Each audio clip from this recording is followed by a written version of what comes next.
Rod, you are on the air. Good evening, guys. How you guys doing? Yeah, not too bad. What's on your mind? Well, basically, for the last 6 months, I've been doing consistent research in the religious origins of modern-day customs and traditions that currently, in phase with modern-day society. And Okay. I wanted to Who's underlining your thesis? It sounds like a pretty big thing to take on. It's an online project. I run a channel, and it's a project I've been working on in regards to. It's a long story. Fair enough. But basically, actually, ironically, this week I ran into the subject in research in regards to the religious origins in regards to the subject of gender. Mm-hmm. And I would love to get feedback from you guys in reference to your own experiences. And it's very ironic that you have the individual, Christine, if I remember correctly, that maybe you can throw at her opinion, because I would love to hear it in regards to,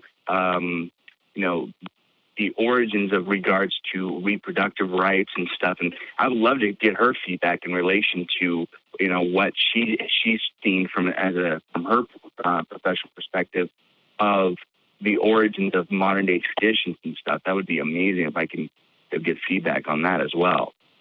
Yeah, so these are huge topics with really big questions and question marks that go with them, and a lot of subcategories even under them. So it's very broad. I would say that there are books and books and books written on the subject, but I guess I'm wondering if there's a particular question or anything we might be able to clarify, or even just jump in with our own experience.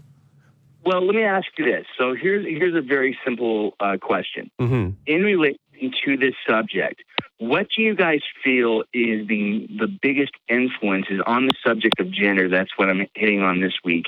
What is the biggest concept or basic origins that you feel are literally impacting modern day society in regards to the concepts of gender? If I can get your guys' opinion on that. Sure. If we're talking modern day, of course, you're looking at Christianity or the early beginnings of Christianity, of Judaism. The effect of the Abrahamic religions. Thank you. Yeah, that's Abrahamic that religions. Sure. And everything that stemmed from it definitely sets the tone for what is commonly seen now as, or perceived, I should say, as being the genders. I will say that before the Abrahamic religions, many of the religions and civilizations before that recognized multiple genders, and not just 2 or 3, but 7, 9, 20 different genders, depending on the culture that you are looking into. And so I did want to just get that out there, that the idea of the 2 genders really did not cement itself until the Abrahamic religion came in and kind of, spread itself across the globe.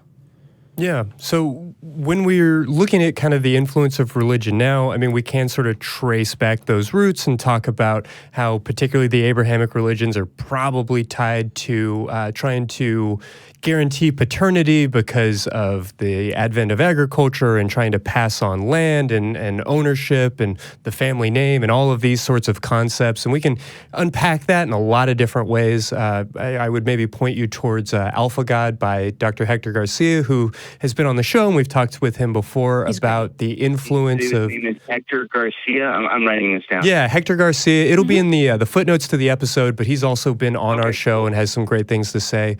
But stepping into what we're looking at now, particularly the Christian Bible, as we're talking about, Western Hemisphere, Western civilization, is incredibly influential and says pretty clearly in Genesis and John and some other places about how male and female God created them, about how God created man, he took part of man, he created woman, and it's very, very clear. I have issues, but that's a whole nother thing. Well, it's very clear in the Bible about this idea that there's man and there's woman, and that's it. Those are the 2 options, those are the 2 opportunities. And so a lot of folks now that are tasked with recognizing and accepting people who have divergent gender expressions or viewpoints are just thumping right on that. It's simple, it's in God's word, it's right there, and it allows them to avoid thinking overly much about it, having to really dive into it. Because if you dive into it, if you start looking at genetics, if you start understanding the science behind it, you realize that gender or sex is much more complicated than a simple male-female switch. It's not just a 0 Two or boxes. a 1. Yeah, it's much more sophisticated, but people are avoiding conflict. They don't want to get into complexity. They don't want to read. Their world is confusing and complicated enough, and so it's really easy to just say, well, this ancient book that I've decided to live my whole life by, says very clearly this, and they stick with that. And if you start rocking that boat, then the whole Bible starts to fall apart. These concepts of male domination, which is very clearly throughout the Bible in many, many ways and many, many places, that starts to fall apart. If there's no man and woman, then who's dominating who? And if I'm not dominating you, then our whole power structure falls apart. Occasionally I like to dominate, but that's a whole other story. It's a whole other story. So, yeah, that's the greatest Cliff Notes I can give you. One of the things I wanted to mention is throughout my research, I've been reading several books over the last 2 or 3 days in relation to the origins of gender, like you're mentioning in regards to religious origins. Something that I found very intriguing is you guys probably know the religious origins of the Abrahamic faiths came from the basic concepts of Zoroastrianism. Mm-hmm. And throughout my reading, I came to discover that the very first concepts of a male and female concepts of modern-day gender that we would describe today actually came in origins from Zoroastrianism. This is yet another thing that the Abrahamic faiths actually, I wouldn't say ripped off because that's a little bit too abrasive, but more lines of acquired or appropriated this belief structure. Now, the other thing I was going to mention is, so this is a very important part. So I'm an atheist myself. I've been an atheist for about 5 years, and unfortunately, I'm going to be very blunt. I'm a left-wing individual, and I don't want to go into politics here, but one of the things I've been seeing in regards to a lot of the people within the secular community across social media is they seem to tend to have a hard time letting go of these preconceptions they had growing up in these religious structures. I'd love to see, what do you think are the major reasons why people tend to have a hard time letting go of these concepts, even when they themselves claim to be a non-believer today? This is not to mean they don't actually believe in a God, because I think they do, but why do you think it's so hard for these individuals to let go of these past teachings that they are so imbued into their psyche, even today as non-believers? Do you guys have any opinions on that? I know I do. As a non-professional, I do know that the way that the brain develops, if you are introduced to these ideas and myths early on, it does root itself in your mind, and the older we get, the older we get, the harder it is for us to change. The more set you are in that. I think set in your ways, as it were. Yeah, if you start talking to any high schooler, you start to realize that idea that, people just can't expand their minds or that they're stuck thinking in this particular way starts to fall apart, because anytime I talk to anybody under 20, I'm actually shocked at how they're like, yeah, okay, that makes sense. It's only when you've been told one thing for so long, and whether you have a formal religious belief system or not, you're still being told that. You're still getting the rub off of these institutions and these ideas that, our government is influenced by our population is influenced by religion influences our government in these huge, huge ways, and right down to the way that when people are born, they're handed oftentimes a birth certificate with 2 check boxes, and it starts off that simply. I don't know, Kristin, what your role has ever been in, going through the delivery process or even just checking off those boxes, but it often is just as simple as that, isn't it? Yeah, it is. And especially, even when children are born, with kind of ambiguous genitalia or things, they make the parent pick a gender for the child. And Certainly nobody's doing a genetic test to look at what their actual chromosomal DNA says. well, usually they do nowadays. They have a genetic test telling them whether it's male or female. But oftentimes it's kind of up to the parents to decide in that moment whether or not. And as we well know, that doesn't always properly determine the eventual gender of the human being. Right, what Yeah. they feel like. Gender and sex, obviously very different. If I may just interject real quick, I really would love to ask this because it's really amazing that you guys actually have a professional psychiatrist on board. Miss Christine, if I may ask you out of respect, I know your expertise is in reproductive issues and stuff like that, but in your training and when it comes to as a psychiatrist, is there throughout all your experiences and all your knowledge, is there a certain characteristics that innate comes from religiosity in regards to the psychological traits that an individual would have? I mean, in your professional, do you have any feedback in reference to that, ma'am? Are you asking are women more communicative, men have more spatial reasoning, that sort of thing? No, because I would love to hear. I would love to get because she is a psychiatrist. In her experiences, in her knowledge, in her opinion, does she feel like there is a psychological trait in regards to society or individuals within society that have withhold or grasp onto these concepts of gender? Is there some type of psychological, not because these people are mentally ill or around those lines, but just maybe a psychological facet to it that maybe she would have any feedback on?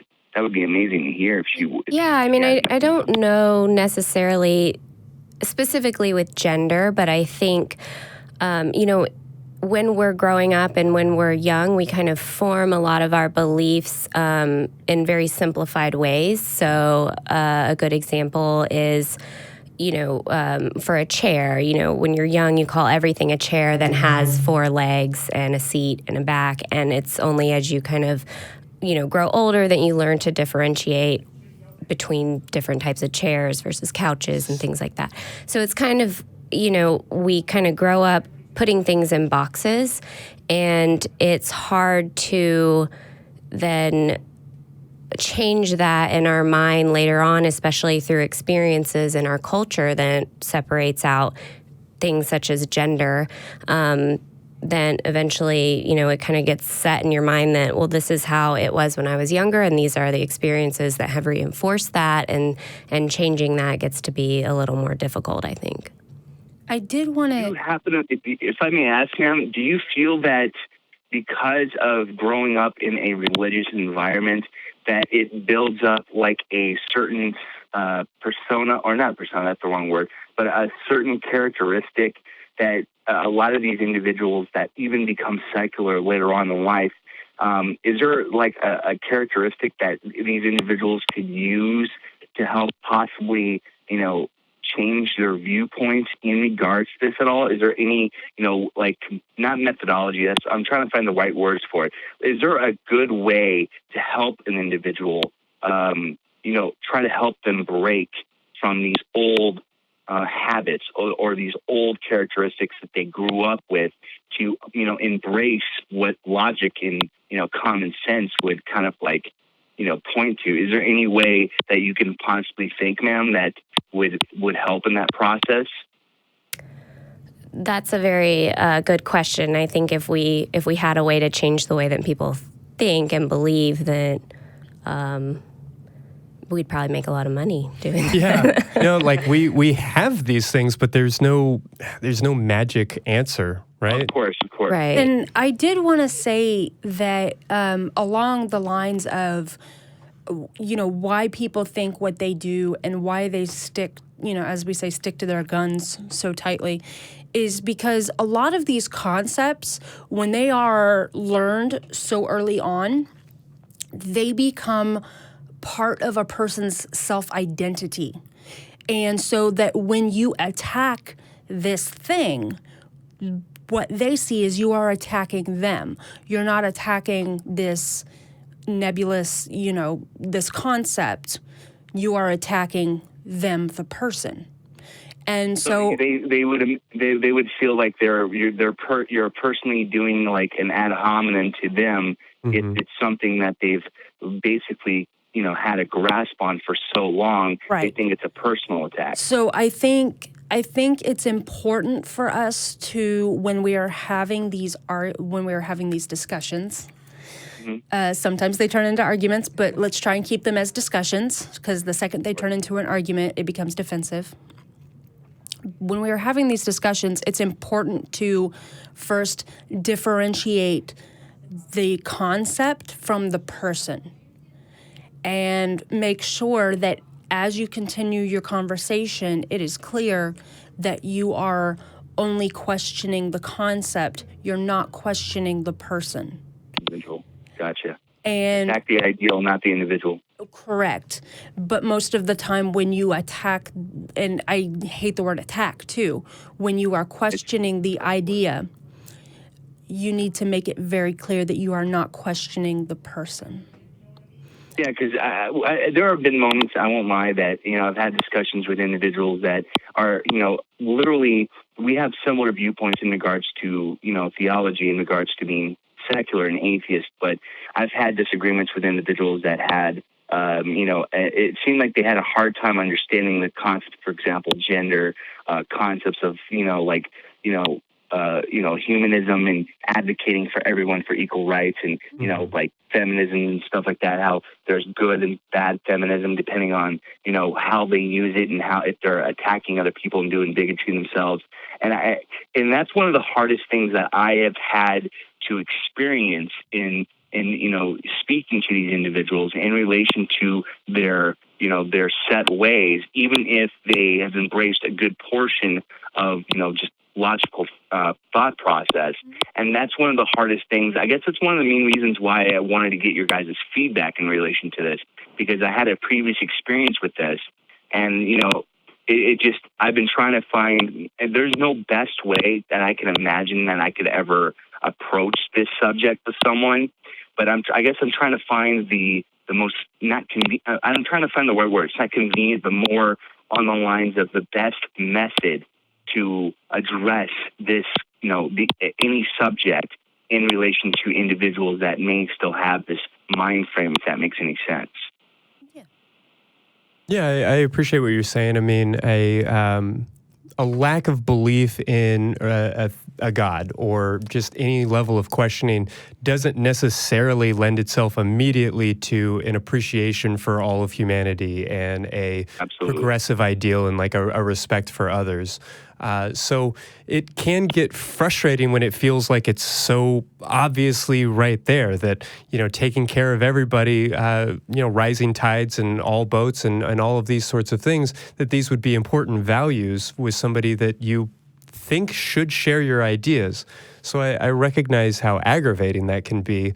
But yeah, the simple answer is just that thinking is hard. And it's not unreasonable for people to not want to do it, to avoid doing it, especially when the status quo benefits them, which is very generally what we're talking about. We're talking usually about people who don't want to see social upheaval because they're at the top of the pile. You don't really see as much concern and hesitation and confusion with regards to race and gender and orientation among people who are in the margins. And so it's a privilege to not have to think. And so I can't hold it against anybody, but I kind of can too. Well, see, I think that's, personally from my own experiences growing up in a very religious household and having, family that are still strongly religious, I can completely grasp what you just said, because it's just one of the hardest things, even for myself, researching theology and going into the origins of Christianity, reading the Bible at least 3 times over, and kind of getting the origins of the modern day concepts that we have in relation to traditions of gender, reproductive rights, and a whole slew of other things that, you grew up accepting to be the standard or the status quo of society. And then when you get this new information, it's like, well, that's not what I was brought up to believe. Then it kind of it doesn't hurt you, but it's like a shock to the system, if that makes any sense. Mm-hmm. It's a culture shock. You know what I mean? Yeah. I would recommend going back into our episode catalog and watching the episode that we did with Dr. Hector Garcia. Yeah, definitely. I wrote that down, so I'm definitely gonna go through. Do you guys know if he has a YouTube channel or at all in reference to, does he make any content? He's got a pair of books worth checking out, and I'll also link to his website in the footnotes.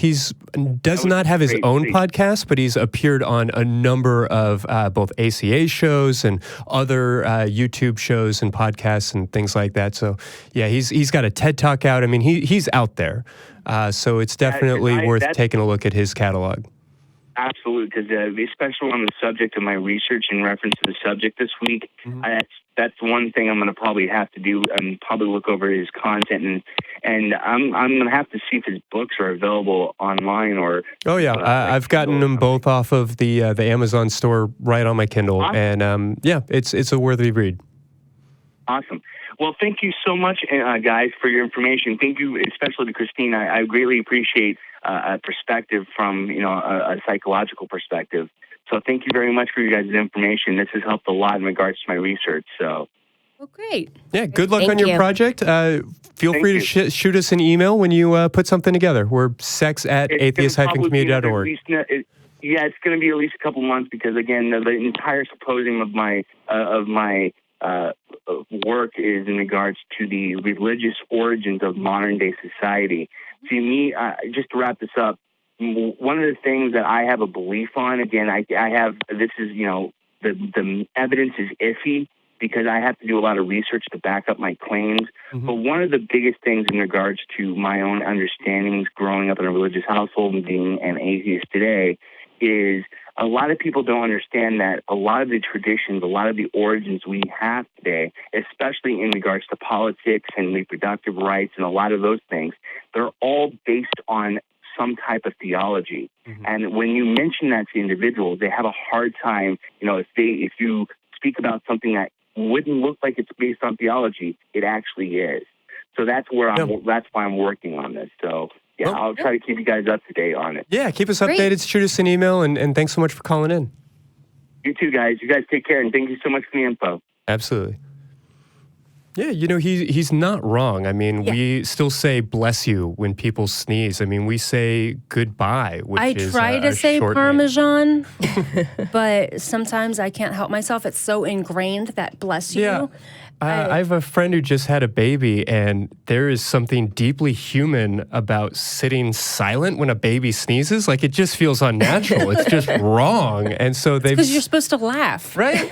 Well, baby sneezes like 15 months, so the whole body convulses. And so they've started saying hiya, which is just adorable. I love it. It works for me. But something else that came up during that discussion. So it is becoming common now to actually do a blood test and look at the genetics as a baby is born. Yeah, I find that fascinating. Yeah, they actually do a blood test. I want to say it's like as early as 10 weeks when you're 10 weeks gestation, so 10 weeks pregnant. They can do a blood test and find out if they have any kind of genetic abnormalities and what gender they are. Technology. Yeah, that's amazing. So it's not just looking at a grainy picture of what you think might be a penis anymore. Yeah, no. Okay. Well, that's helpful.